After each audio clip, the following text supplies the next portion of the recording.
I remember I was standing on a mountain with David Attenborough for the Africa series.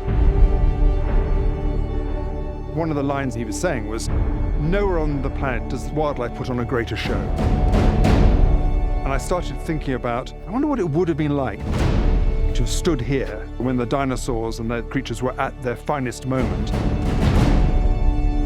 And I thought, I wonder if you can actually make a show like that about dinosaurs.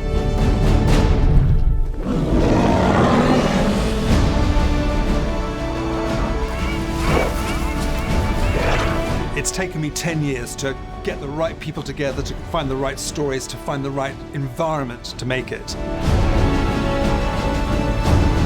When collaborating with Mike Gunton came up, it seemed like a fascinating prospect. How could we show dinosaurs as though we were filming them in nature today? We decided right up front this would be real environments. That's influenced both the stories we've told, the way we've told the stories, the way we shot it, the whole ethos of the series. When you watch this show, what you're seeing in a way is just the tip of an iceberg.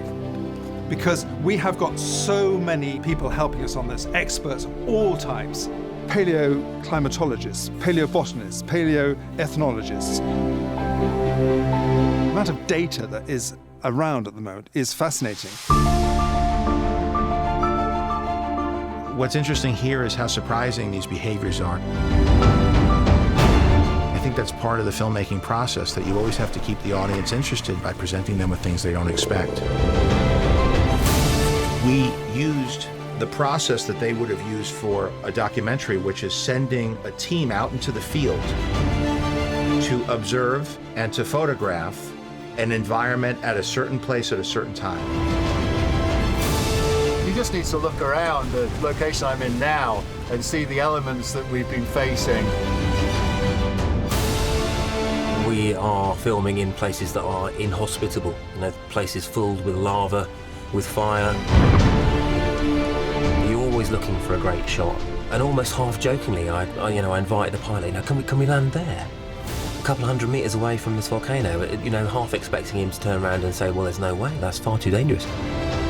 And then my excitement turned to utter dread when he started to, dip the nose of the helicopter down and fly directly towards it. People might think, why bother coming to such, challenging places to come and film? Why not create environments in the computer? The natural world is an incredible place. Trying to recreate that is a great challenge. If the opportunity's there for us to actually travel and capture in camera the real atmospherics, the real lighting conditions, it's a far more satisfactory situation than trying to recreate the natural world in a computer. Mother Nature still delivers when it comes to this. It's so hard to recreate in any other way other than in reality.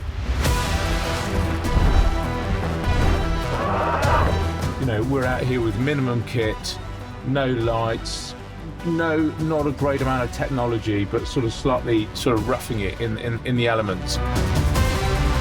But we had to philosophically adopt a way of shooting this series in a way we imagined that we would do if we were around this period.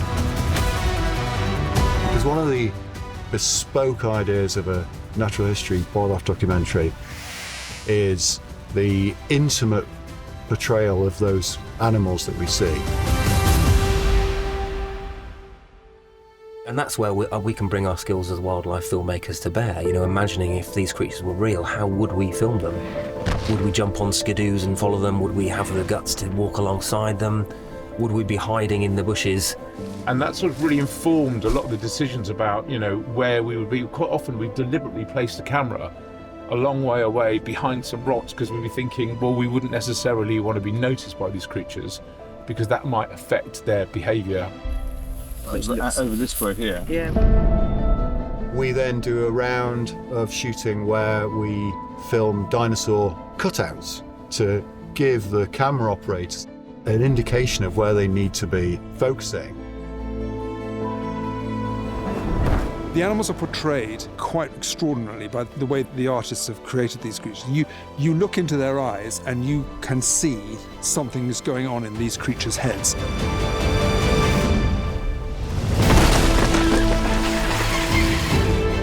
When the final version of the shot gets delivered and we finally get to see it with everything incorporated, there's a magic experience that you have when you see it come to life. It looks like something you would see in a nature documentary today. And because at the end of the day, our scientists have the veto power over anything we do. If anything doesn't pass scientific muster, we rethink it, because we want this to be scientifically authentic. There are certain elements that just make everything come together. In this landscape of so many visual effects and so much content, what made this one unique and what we were going for? It's what you feel when you watch it. And I think when you get that right, that makes you feel you're there.